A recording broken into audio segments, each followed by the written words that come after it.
Press down. Select user para. Press right. Repeatedly press down to select clear lifetime. Press right.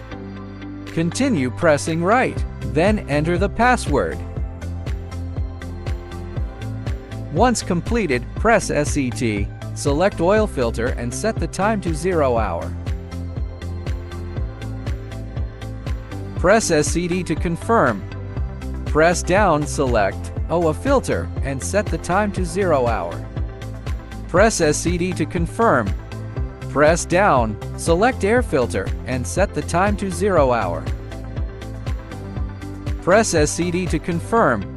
Press down, select lube and set the time to 0 hour. Press SET to confirm. Press down, select grease and set the time to 0 hour. When completed, press SET, then ESC to exit the page. Press down and select max lifetime. Press right. Select oil filter and set the time to 2500 hours. Press SET to confirm. Press down, select air filter and set the time to 2500 hours. Press SET to confirm.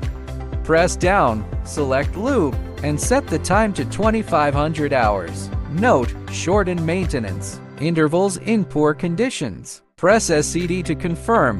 Then press ESC to return to the local interface. Interface language switch demo. Press down, select user persa and press right. Press down and select LAN.SEL. Press right. Press down or up to change the language. Once completed, press SET. Thanks for watching.